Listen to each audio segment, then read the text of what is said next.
Yaman melontarkan ancaman tegas kepada Israel. Isinya memberi pilihan, yaitu mengizinkan bantuan masuk ke jalur Gaza atau jika tidak, maka Medan Laut Merah kembali membara. Mengutip Palestine Chronicle pada 8 Maret, ancaman itu dilontarkan oleh pemimpin Ansarallah Houthi, Abdul Malik al-Houthi baru-baru ini. Lebih tepatnya, Malik al-Houthi mengumumkan bahwa mereka memberi waktu 4 hari kepada pendudukan Israel untuk mengizinkan bantuan kemanusiaan masuk ke jalur Gaza. Jika itu tidak terjadi, maka kelompoknya akan melanjutkan operasi Angkatan Laut di Laut Merah terhadap target-target Israel. Pengumuman itu dilontarkan oleh al-Houthi dalam pidato yang disiarkan oleh saluran Al-Masirah milik kelompok tersebut. Al-Houthi menekankan bahwa musuh Israel telah mengabaikan kewajiban terkait dengan berkas kemanusiaan, serta menyoroti bahwa Hamas telah menunjukkan komitmen untuk memenuhi tanggung jawabnya berdasarkan perjanjian tersebut.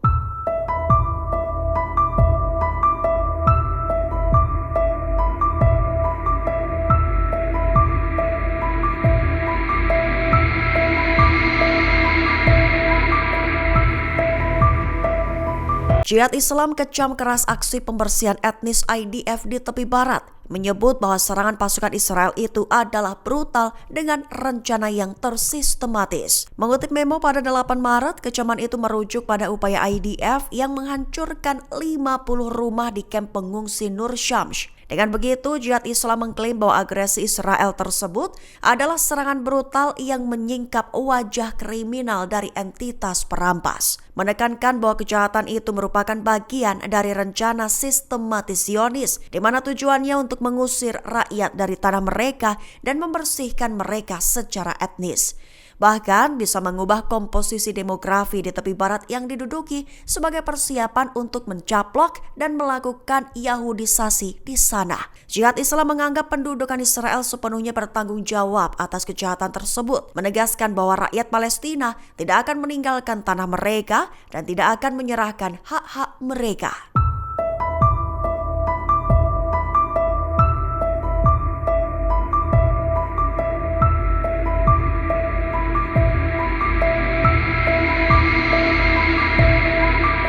Sebanyak 28 serangan udara kembali meletus di Lebanon Selatan. Gelombang kejut dari Israel itu disebut telah menjadi pelanggaran terbaru dalam kesepakatan gencatan senjata. Mengutip Al-Mayadin pada 8 Maret, hal itu diumumkan oleh koresponden Al-Mayadin pada 7 Maret 2025. Di mana pesawat tempur Israel dilaporkan telah melancarkan serangkaian serangan udara pada Jumat 7 Maret malam waktu setempat, menargetkan beberapa lembah dan kawasan hutan di Lebanon Selatan di tengah meningkatnya ketegangan di sepanjang perbatasan. Bahkan disebut sebagai gelombang kejut yang menargetkan hampir selusin desa di Lebanon Selatan. Rinciannya, jet tempur Israel mengebom Wadi Zibkin dan daerah antara Aita al-Shab dan Beit Yahon.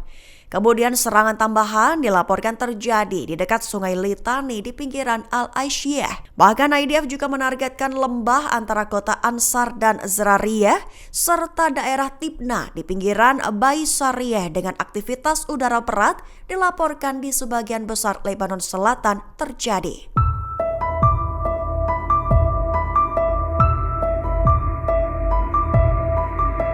Presiden Amerika Serikat Donald Trump kirimkan surat ke pemimpin tertinggi Iran Ayatollah Khamenei. Isi surat Trump itu mendesak negosiasi untuk mencegah negara Iran mengembangkan senjata nuklir mereka. Mengutip memo pada 8 Maret, hal itu tertulis dalam surat pada Rabu 5 Maret menurut pratinja wawancara dengan Fox Business Network. Dalam suratnya, Trump menekankan adanya dua pilihan dalam menangani Iran, yaitu secara militer atau membuat kesepakatan. Adapun isi surat itu adalah mendesak negosiasi untuk mencegah negara tersebut mengembangkan senjata nuklir. Dengan mengirimkan surat, Trump menekankan pilihannya pada diplomasi. Namun Trump mengisyaratkan bahwa ia dapat membuat alternatif lain yang sama bagusnya jika menang secara militer. Merujuk pada tindakan militer Amerika Serikat yang disebutnya akan menjadi hal yang mengerikan bagi Iran. Ia mengatakan bahwa alternatif lain itu sama saja menyuruh Amerika harus melakukan sesuatu. Adapun Iran tidak segera mengomentari surat atau usulan Trump tersebut.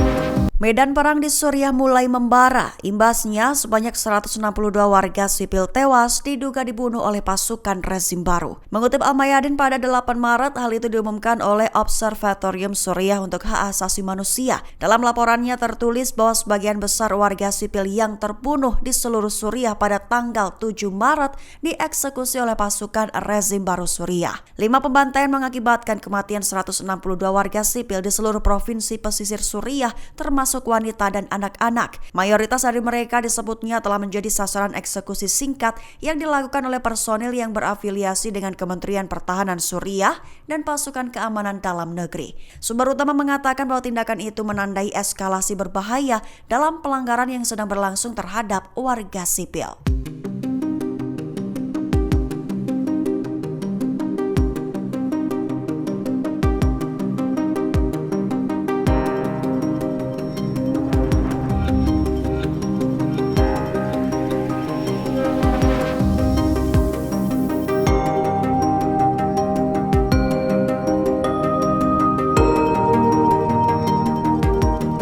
Download Tribun X sekarang, menghadirkan lokal menjadi Indonesia.